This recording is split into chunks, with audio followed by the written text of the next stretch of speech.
Hello les copains, j'espère que vous allez bien. Aujourd'hui on se retrouve pour un podcast qui va balancer, un podcast bien pimenté, bien chaud cacao comme on dit, où on va parler de tout ce qui est aberrant dans la communauté ésotérique, des choses dont on souffle quand on les voit. Alors ça va pas être un podcast uniquement mauvaise vibe et tout, parce que sachez qu'on va discuter après de chaque trait dont je parle, de chaque chose dont je parle, et que ça peut être très très bénéfique pour votre pratique, voilà, de ne pas vous laisser embobiner par des personnes qui veulent simplement vendre ou qui veulent simplement avoir des clics, voilà, avoir des clics. Donc on va parler de ça tout de suite. Alors, tout d'abord, on va commencer par l'excès de positivité toxique. Voilà. Alors, c'est ce cliché que quand on est dans une communauté ésotérique ou de spiritualité, on doit toujours être joie, lumière, positivité, etc. dans n'importe quelle situation et traverser des émotions négatives quand on en traverse, les accepter obligatoirement. Alors, ça, c'est un petit peu compliqué parce que ça peut finir par nous faire nier la réalité de l'expérience humaine, ce qui est assez embêtant dans le sens où vous allez retrouver beaucoup sur les réseaux sociaux des gens qui vont vous dire oui, mais il faut traverser cette période difficile de manière très positive, c'est quelque chose qui t'arrive pour un but très positif, ou quelqu'un te crache dessus mais c'est pour que tu apprennes par la suite que ça va te faire une carapace et que tu vas être plus forte, tu vas finir plus forte. Ou dans la communauté ESO, on va souvent vous prôner de ne pas faire de rituels de retour à l'envoyeur ou de choses comme ça. Alors, je ne suis personne pour vous dire quoi faire, donc faites ce que vous voulez. Et je ne suis pas là pour vous encourager non plus à faire de la magie dite entre guillemets noire et faire des retours à l'envoyeur si vous n'avez pas envie. Voilà, moi c'est quelque chose et j'ai jamais eu forcément l'envie de. Mais comme on en parlait dans certains podcasts invités, les émotions dans les rituels, c'est quelque chose de central. C'est quelque chose qui va avoir un impact beaucoup plus impactant que de ce qu'on imagine. Un rituel que vous faites quand vous êtes en colère, quand vous êtes énervé, quand vous êtes triste, c'est un rituel qui va avoir une énergie assez spécifique en lien avec cette émotion et qui va avoir une énergie très très très très très puissante. Donc, ça peut arriver de faire des rituels en étant énervé, en étant agacé, en étant irrité pour résoudre un problème. Certains utiliseront cette énergie de l'émotion pour la transformer en quelque chose de positif. Par exemple, faire un gros rituel parce qu'on vous a dit que vous arriverez jamais à résoudre vos problèmes, que vous n'arriverez jamais à atteindre vos objectifs.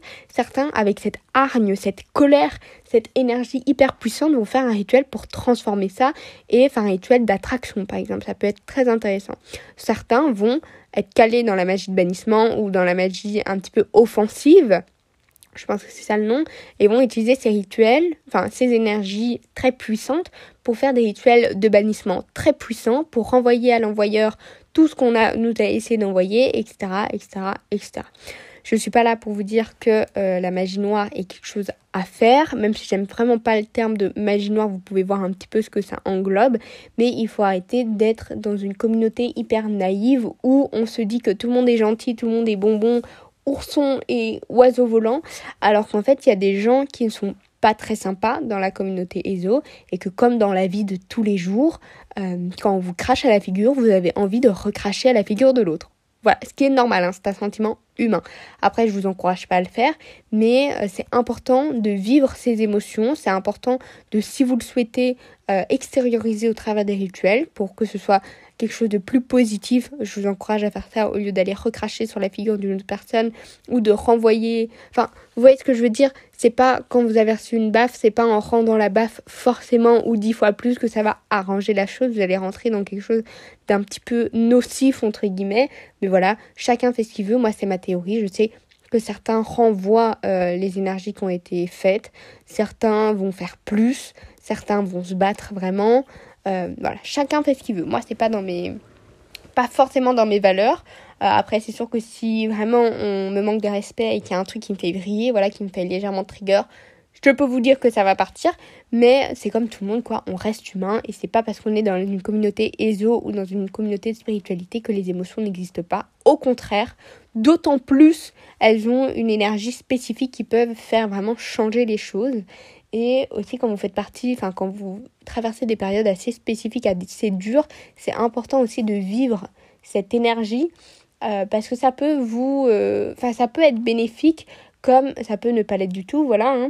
mais c'est important d'expérimenter cette expérience humaine, et c'est pour ça aussi que je vous dis de temps en temps de ne pas faire des rituels à tout va et pour tout et n'importe quoi, parce que c'est important aussi de vivre cette expérience et c'est pas subir ses émotions, mais de vivre ses émotions comme un humain lambda le ferait, voilà, et de pas forcément tout vouloir régler par la magie ou la sorcellerie. Voilà, c'est tout.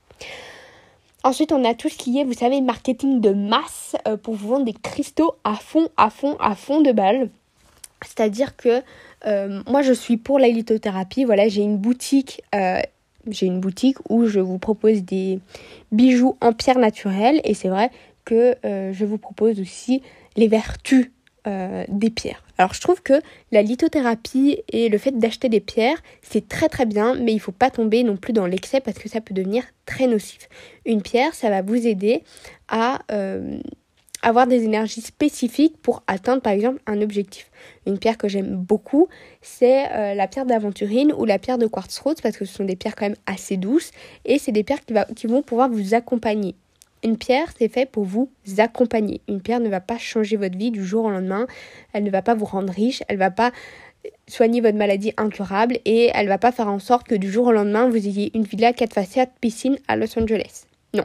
Une pierre, par exemple l'aventurine verte, c'est une pierre qui est très bénéfique pour apporter l'abondance, la chance, voilà, due à sa couleur aussi verte. Elle est très reliée aux finances aussi. Donc c'est une pierre qui peut être très bénéfique pour vous aider à réaliser ça. Après, comme je vous dis, une pierre ne va pas commencer à aller travailler pour vous. Il faut rester quand même les pieds sur terre et se dire qu'une pierre, ça vous accompagne au niveau des énergies, mais ça ne va pas le faire le boulot à votre place. C'est très bien de porter de l'aventurine verte ou d'acheter plein de cristaux de quartz rose, mais pour essayer de faire récupérer votre ex, ou de soigner vos peines de cœur, mais si vous ne faites pas derrière des efforts, ou si vous ne travaillez pas sur vos blessures, ou que vous ne faites pas les démarches pour, c'est sûr que ça ne va pas arriver. Si vous souhaitez avoir une certaine somme d'argent, ou ouvrir votre entreprise en portant du quartz rose, en portant de l'aventurine verte, de la pyrite ou d'autres pierres, et que vous ne faites pas les démarches derrière pour ouvrir votre entreprise, ça va être compliqué, quoi. C'est pas les pierres qui vont appeler l'administration pour dire « oui, j'aimerais ouvrir mon entreprise ». Vous voyez ce que je veux dire ? Donc en soi, vendre des cristaux, c'est très très bien. Enfin, acheter des cristaux aussi, c'est très très bien. La lithothérapie, c'est très bien. Mais il ne faut pas non plus en abuser. Et certains essaient vraiment de vous vendre des pierres. Moi, j'ai vu quoi une fois ? J'ai vu une pierre aux 7000 pouvoirs, une pierre aux 7 pouvoirs, je sais plus trop quoi. Et en gros, vous achetez cette pierre et tous vos problèmes étaient résolus. Ils vendaient ça à un rein. Genre vraiment, c'était archi cher. Et je me suis dit, mais en fait, non. Genre, c'est pas en achetant cette pierre-là que vous allez avoir une nouvelle maison, un nouveau travail, un nouveau copain. C'est impossible. En plus, en général, vous avez des pierres qui travaillent sur plusieurs plans. Ça, c'est sûr. Par exemple, l'aventurine verte peut travailler au niveau du chakra du cœur parce que c'est une pierre qui est reliée au chakra du cœur. Après, il faut croire aussi au chakra. Et elle va travailler aussi au niveau de l'abondance. Mais vous avez des pierres qui vont pas forcément jouer sur plusieurs points. Le quartz rose, par exemple, va aider à l'amour de soi, l'amour en général. Ça va pouvoir vous aider à apaiser le cœur, mais c'est pas une pierre qui va non plus être une pierre de protection. Je sais pas si vous voyez. Donc, en gros, pour finir, les pierres, c'est très très bien. Ça peut être très utile. Certains ne l'utiliseront pas du tout, que ce soit dans une pratique magique ou autre. Mais ça reste quand même quelque chose à utiliser avec parcimonie et être conscient en fait des vertus que vous voulez et faire ça consciemment, en conscience. Pas acheter en masse pour dire que vous avez 3 milliards de pierres et que celle-là va changer votre vie et que celle-là va vous donner une nouvelle voiture et que l'autre va vous faire voyager à Dubaï. Pas vraiment, non. Pas vraiment. Voilà. Aussi, un truc à faire attention dans la communauté ésotérique, je pense que c'est le 3e point, c'est de faire attention aux faux gourous. C'est-à-dire des enseignants spirituels qui s'autoproclament enseignants spirituels, qui vous promettent l'éveil, l'illumination, en échange de beaucoup d'argent, sans ayant une expertise spirituelle profonde ou en n'ayant rien du tout de spécifique. Vous allez voir souvent des formations qu'on vous vend pour atteindre l'éveil spirituel, être l'humain suprême et développer vos capacités psychiques à fond de balle pour la modique somme de 350 €, ou voire plus, vraiment voire plus. Sachez que la seule personne qui peut vous faire vous éveiller, c'est vous-même ou les expériences de la vie, voilà. Mais ne croyez pas à ces personnes qui se disent avoir la science infuse et avoir la connaissance suprême, parce qu'en général c'est faux. Même les plus grands sorciers ou les meilleurs dans le domaine n'ont pas la science infuse et n'ont pas l'apprentissage suprême surtout, on est dans un apprentissage constant. Donc ça ne sert à rien de dépenser des 1000 et des 100 pour une formation qui vont vous donner des tips qui ne servent à rien et qui ne vont pas vous aider à part à perdre votre argent. Donc voilà, ne faites pas ça, s'il vous plaît. On continue avec le charlatanisme, c'est-à-dire les tirages de cartes à fond de balle en ligne. Alors, je ne veux blesser personne, je sais qu'il y en a qui le font sur internet, alors surtout sur TikTok, c'est ce qu'on voit le plus. Alors grand bien vous faites ce que vous voulez, mais il y en a certains où tu vois qu'ils s'y connaissent pas trop et qui te font payer des 1000 et des 100 pour un tirage sur TikTok. Alors, certains y arrivent, voilà, moi j'ai déjà été face à des TikTokers, on va dire, qui maniaient bien le truc, qui y arrivaient. Après, le 3/4 du temps, je peux vous assurer que c'est n'importe quoi. Hein.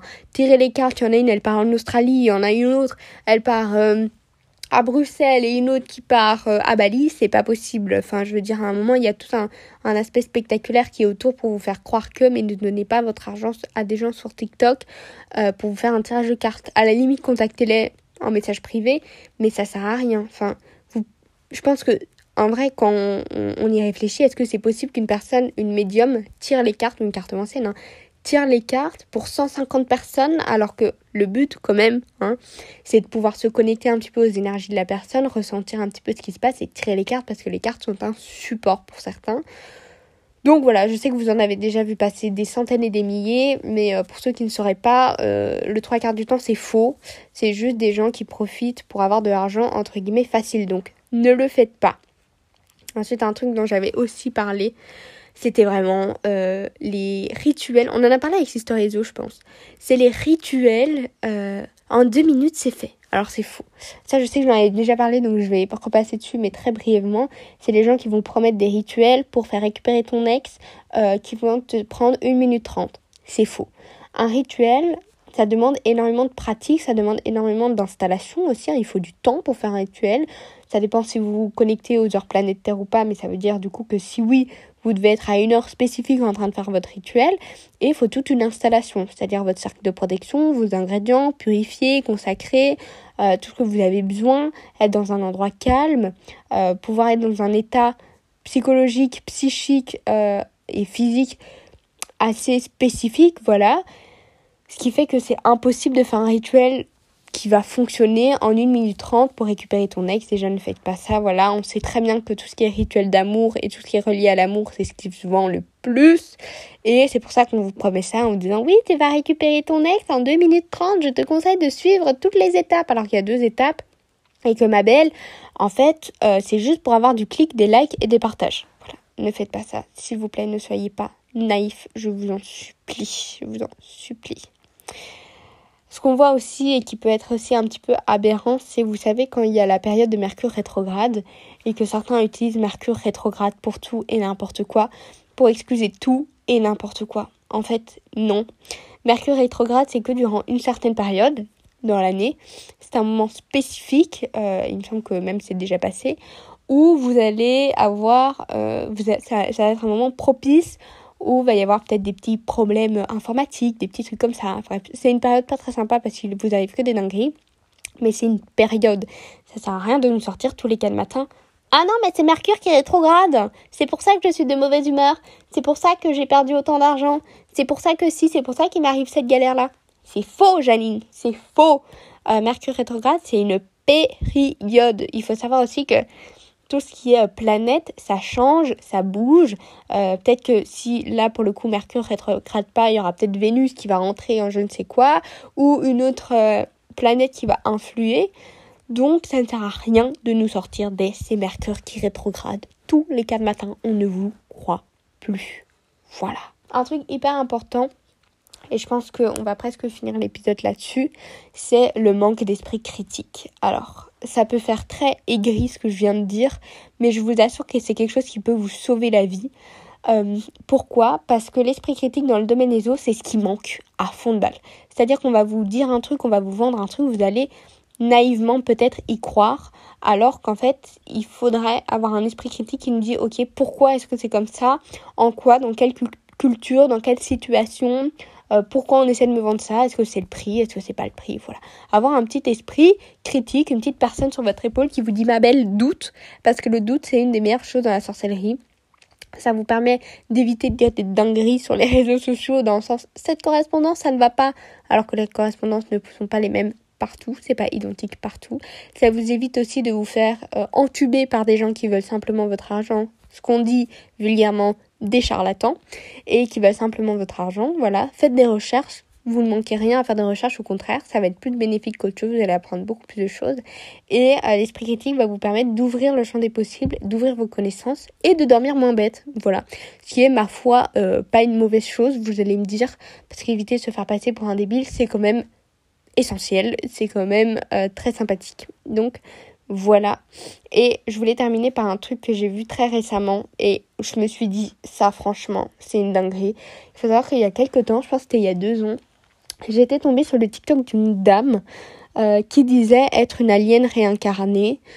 Alors, bon, là j'avoue que s'il y en a qui sont pas d'accord avec moi, qui font partie de cette croyance, vous allez me critiquer et tout, allez-y, c'est mes croyances personnelles.